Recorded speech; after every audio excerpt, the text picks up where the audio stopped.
Hello mga ka-Andrep, good evening po sa ating lahat. Welcome back again to our channel. Kumusta po kayo? Sa mga bago pa lang po sa channel na ito at ngayon lang po napadaan dito, ang mga pinag-uusapan po natin dito ay nagbibigay po ako ng mga small time business tips about motor parts business and accessories and mga related po.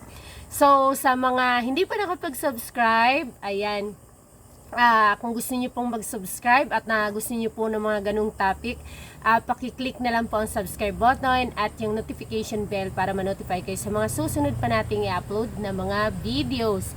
So ngayon naman po ay pag-uusapan natin, shoutout muna kay Ma'am Irene Baylen 9296. How about mas mababa ka ng presyo pero konti lang ang gap, sabihin na natin 10 to 20 pesos mas mababa ka. Hindi na ba masama yun? Example sa motor oils, mas mababa ka ng 20 pesos. Consider na ba ito bad idea? Salamat sa napansin yung comment ko.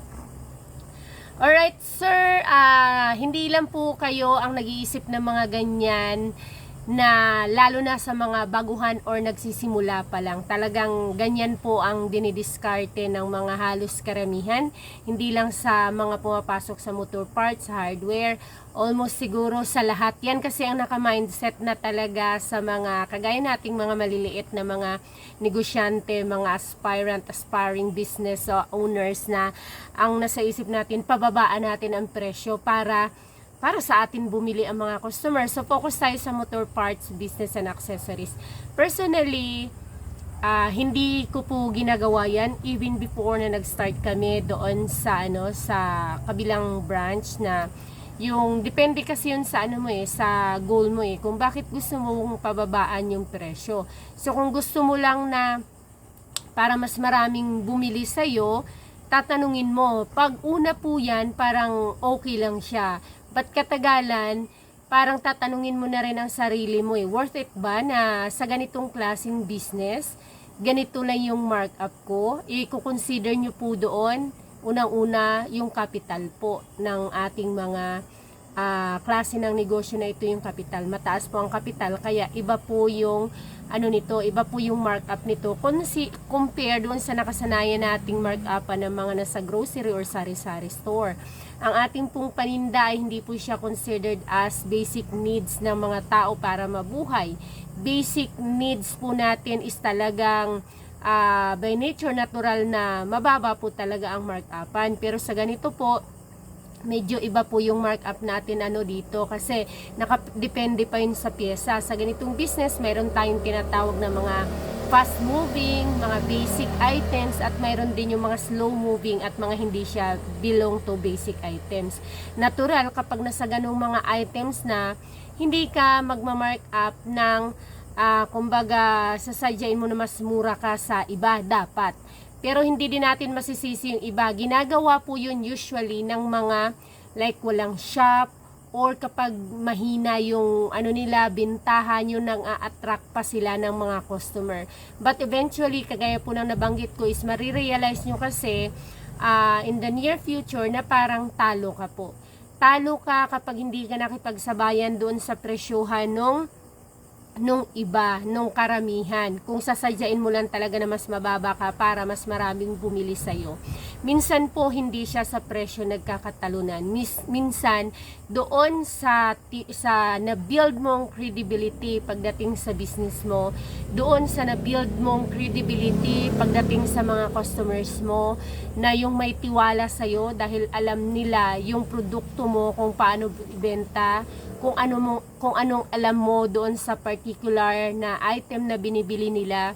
Minsan kahit medyo mas mahal sa'yo with the same product, with the same brand, mas pinipili nila sa'yo pa rin bumili kasi nakabuild ka na nun trust nila na sa'yo sila nagtitiwala pagdating sa ganitong klaseng business. Pansinin natin, 'di ba? May mga tao na hindi mo ibili doon sa mura. May mga tao din na sadyang kahit na medyo mahal, kahit na magkaparehong brand pa yan, magkaparehong item, mas pinipili nilang bumili pa rin doon sa medyo mas mataas ang presyo compare doon sa kabila or sa sa kakompetensya nila. Minsan kasi hindi lang pagdating sa presyo, doon tayo sa credibility nung nagbebenta, credibility nung owner, nung nagpe-present ng kanyang business na mapagkakatiwalaan na siya ay hindi lang basta benta ang hinahangad, kundi yung serbisyo or ma-provide ng tama, sakto, na hindi siya mang-iisa doon sa customer.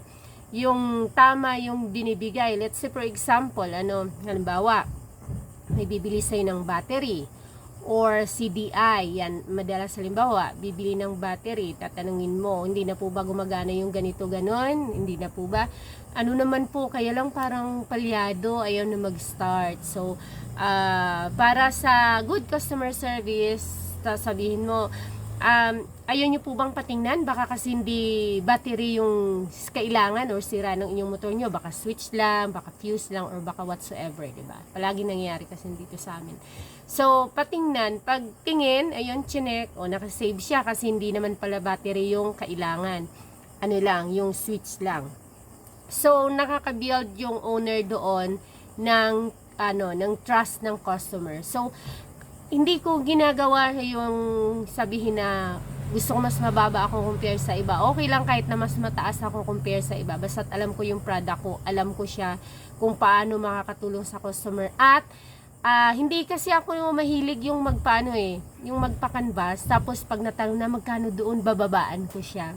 Hindi, it's either pareho, pantay, or hindi ko sure kung mataas ako compare sa iba. Pero ganun talaga, may standard kasi tayong markup sa ganitong klaseng business. Kasama na doon na dapat mo i-consider ay, syempre, hindi ka magma-markup doon na pang grocery style kasi nga po, hindi nga po tayo grocery, hindi tayo basic needs, hindi tayo yung mga, halimbawa, 'di ba, bigas or sa grocery na talaga everyday or every other day. Let's say for example, bibili yan ng brick show.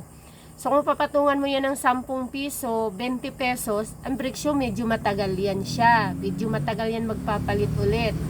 Tapos depende pa sa brand nun. Ngayon, ang tagal ng tinatambay ng products natin. Lalo na kung nasa retail tayo, ang puhunan natin nandyan. Minsan nga may mga items na taon na, 'di ba, hindi pa nabibili. So, kung sasadyain mong mas mababa ka compare sa iba, pwede siguro yon kung baguhan ka pa lang at nang-attract ka pa ng customer. Ganun talagang ginagawa ng mga baguhan or pasimula pa lang. Pero eventually po, marirealize nyo siya. At medyo mahirapan ka ng mag-explain sa mga customer mo kung bakit tumaas siya. Kasi nasanay sila sa ganung presyo. Tapos pag nag-adjust ka dahil nararamdaman mo na ay talo ako kasi hindi pala siya sapat sa tinambay ng aking kapital, ng item. And then parang hindi siya maka-cover up doon sa kasi hindi naman siya ganun ka-fast moving talaga kagaya ng everyday, 'di ba? Naka-schedule yung mga yan. Kung hindi masisira, hindi pa. So, diskarte mo po 'yon, pero kung hihingiin mo po yung opinion ko, hindi naman siya bad idea para sa mga nag-start, pero I'm sure mararamdaman mo po siya or ma-realize mo rin siya later on. Kaya mas maganda pa lang magkaroon ka na kaagad ng standard na pricing or standard na markup doon sa iyong mga items. So, dito po sa atin, hardware and motor parts, ayan, mga bicycle, medyo iba po yung ating markup. Medyo above siya compare doon sa mga grocery natin na mga items. Ayan, kaya kung hinihingi nyo po yung opinion kung ganon, mas maganda pong makipagsabayan na lang kayo doon sa standard. Kasi I'm sure standard price din yung ginagawa nila or sinusundan nila. At saka nakadepende po kasi yun sa sa brand sa brand at sa quality ng items po. So natural kung hindi naman talagang good quality at magandang brand, mas mura talaga yun siya kasi mas mura din yung nung pagkaka-purchase nung ganong klaseng item. Pagdating naman sa mga oils po, so nakadepende po yun sa inyo. Kung talagang gusto niyo ng mas 20 pesos, ang pagdating sa oil, like gulong, oils, ganyan, maliliit lang talaga ang markup niyan. Ngayon kung habulin mo, I'm sure doon sa iba, medyo mababa kasi ang markup yan, standard yan, na mababa ang markup yan. Tapos, bababaan mo ng 10 to 20 pesos, magkano magiging patong mo? 10 pesos, 15, 12 pesos, nako, masyadong makakain nun ang kapital mo sa magiging mo po, magiging kikitain mo doon sa mga oils na yun or sa mga magiging markup mo. Kaya, mas maganda doon ka na po sa standard para at least hindi ka na mag-a-adjust at ano na siya, kumbaga masasanay na yung mga customers mo na ganun yung presyohan. Pero nakadepende pa rin po sa'yo kung ano po yung diskarte mo, lalo na pasimula ka pa lang. Kasi usually ginagawa talaga ng lahat na mas mura sila. Pero magkaroon ka rin ng adjustment yan sooner or later. Thank you! Sana'y nakapagbigay ito ng input doon sa ating pinag-uusapan about presyo kung pababaan ba. Bye! Hey.